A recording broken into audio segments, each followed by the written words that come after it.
Pregnant කියලා බලන්න යෝනි මාර්ගයට අත දාන්නේ. ඒක බෑනේ. ඒක බෑ. යාලා උස්සලා ගුද මාර්ගයට තමයි මම පශු වෛද්‍ය අමතුණාද නේද? පයින් පාරක් දෙන්න පුළුවන් ගැලවිලාම යන්න. ආච්චිට කියලා දුන්නාම ඉතින්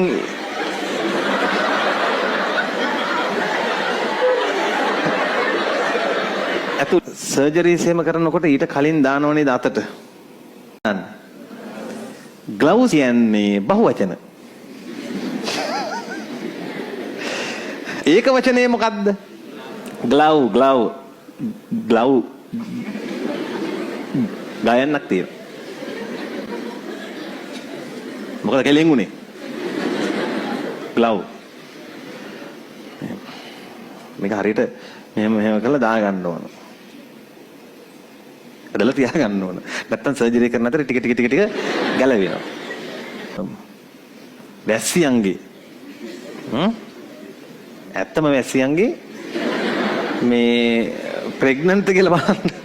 ප්‍රෙග්නන්සි ඩයග්නෝසිස් වලට ප්‍රෙග්නන්ට් කියලා බලන්නේ අහන්නේ. බලන්නේ එයාගේ අර මේ බලනවා මේ තව අනිත් එක තමයි එයා මේ ඔසප් වෙන්න වැසියු වෙනවා ඈ. ඒ කියන්නේ ඒකට ඔසප් වෙනවා කියලා කියන්නේ ඔවියුලේට් වෙනවා කියලා කියන්නේ අර තියෙන අර මේ ඩිම්බ මෝචනයේ කිට්ටුද ළඟද උනාද පැටියා ඉන්නවද ඔක්කොම බලන්න යෝනි මාර්ගයට අත දාන්නේ. ඒක බෑනේ. ඒක බෑ. ඒකට දිග ග්ලව් එකක් තියෙනවා. මෙහෙම දාන්නේ මෙතෙන්ට එනකම්. මේ හරියට නිකම්ම තියෙනවා.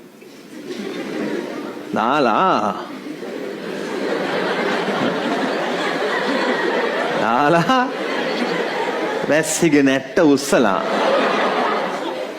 ගුද මාර්ගයට තමයි අත දාන්නේ. ඔව් ගුද මාර්ගයට අත දාන්න ඕන.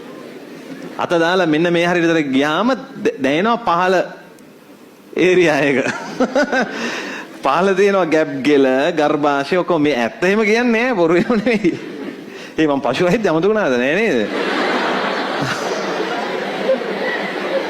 මේක දාන්න ඕන. ඒක දාන්නට පරිස්සමෙන් දාන්න ඕන.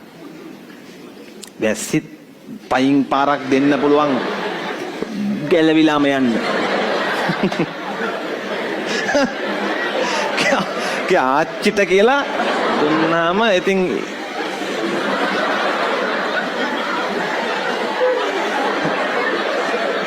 ඇතුලේ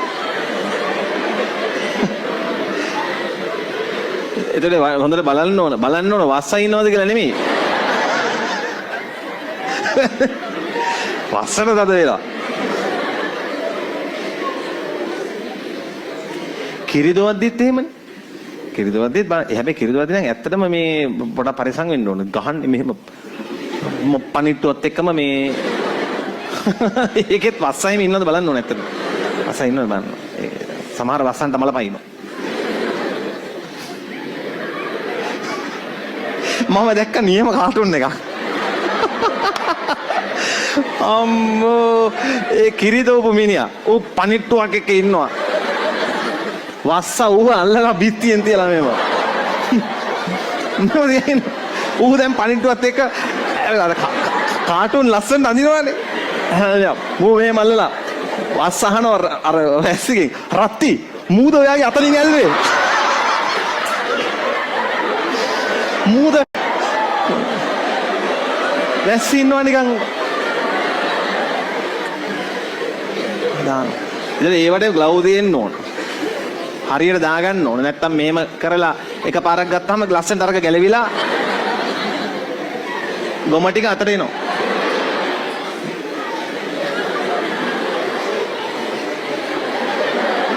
අනිත් එක මේ ඔය මේ වලලු එහෙම දාන්නේ ඔය ගෑනු ළමයි වලලු වොච් එක අරගෙන අයි වොච් එක